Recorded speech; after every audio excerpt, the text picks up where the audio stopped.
Big boss ലൈവിൽ ഇപ്പൊ challenging task നടന്നിട്ടുണ്ടായിരുന്നു. Power റൂമിലേക്ക് കയറാൻ വേണ്ടിയിട്ടുള്ള ടാസ്ക് ആയിരുന്നു. പവർ ടവർ ആയിരുന്നു ടാസ്ക്. ഏറ്റവും ഉയരത്തിൽ ടവർ നിർമ്മിക്കുക എന്നുള്ളതായിരുന്നു.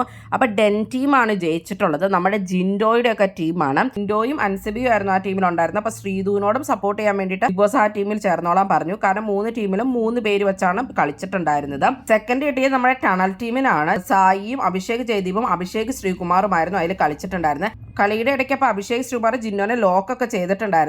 അപ്പൊ ജിൻഡോ അഭിഷേക് ശ്രീകുമാറിന്റെ തലമുടിയിൽ പിടിച്ച് വലിക്കാൻ തുടങ്ങി. അപ്പൊ ബിഗ് ബോസ് പറഞ്ഞു ആക്രമിക്കരുതെന്ന് പറഞ്ഞു. അങ്ങനെയായിട്ട് അവിടെ നിന്ന് എണീറ്റത്. പിന്നെ ജിൻഡോ മെയിൻ ആയിട്ട് ഫോക്കസ് ചെയ്തുകൊണ്ടിരുന്ന അർജുന്റെ ഒക്കെ ടീമിനെ ആയിരുന്നു. അപ്പോൾ അപ്സരയും റസ്മിനും നന്നായിട്ട് തന്നെ അവരുടെ ഇതൊക്കെ ചെയ്തു വെച്ചിട്ടുണ്ടായിരുന്നു. പിന്നെ അർജുനാണ് ഈ കാലും പാടില്ലായിരുന്നു. എന്നിട്ട് നന്നായിട്ട് തന്നെ ജിൻഡോനെ ഒക്കെ ഡിഫെൻഡ് ചെയ്യുന്നുണ്ടായിരുന്നു അർജുൻ. പക്ഷെ പിന്നീട് അപ്സരയും റസ്മിനും അത് പിടിച്ചുകൊണ്ട് നിൽക്കുകയും അപ്പുറത്തുനിന്ന് ശ്രീധു വന്നിട്ട് റസ്മിനുമായിട്ട് ഇടി കൂടുകയും ആ സമയത്ത് തന്നെ അഭിഷേക് ശ്രീകുമാർ അപ്സരനെ തള്ളുകയും ചെയ്തു. അപ്പൊ വീഴും അപ്സരയുടെ മുട്ടി എന്ന് ഇടിക്കുകയൊക്കെ ചെയ്തിട്ടുണ്ട്. അങ്ങനെ അപ്സര മെഡിക്കൽ റൂമിലേക്ക് പോയേക്കുവാണ്. അങ്ങനെ അപ്സരയ്ക്ക് ചെറിയ പരിക്ക് പറ്റിയിട്ടുണ്ട് മുട്ടിന്. ഇതിനുള്ളൊരു പ്രശ്നം ഉണ്ടായിട്ടുണ്ടായിരുന്നു. അത് കഴിഞ്ഞ് പെട്ടെന്ന് തന്നെ ബസ് അടിക്കുകയും ചെയ്തു. അപ്പൊ ഇവരുടെ ടീമിൽ ആർക്കും പിന്നെ ഒന്നും ചെയ്യാൻ പറ്റിയില്ല. ജിൻഡോ മലയുടെ ടീമായ ഡെന്നിന് 2 പോയിന്റും അതുപോലെ തന്നെ ടണലിന് 1 പോയിന്റും കിട്ടി. ഇവർക്ക് ഒറ്റ പോയിന്റും കിട്ടിയില്ല. അങ്ങനെ ഡെൻ ടീമാണ് ആദ്യത്തെ ചലഞ്ചിങ് ടാസ്ക് ജയിച്ചിട്ടുള്ളത്.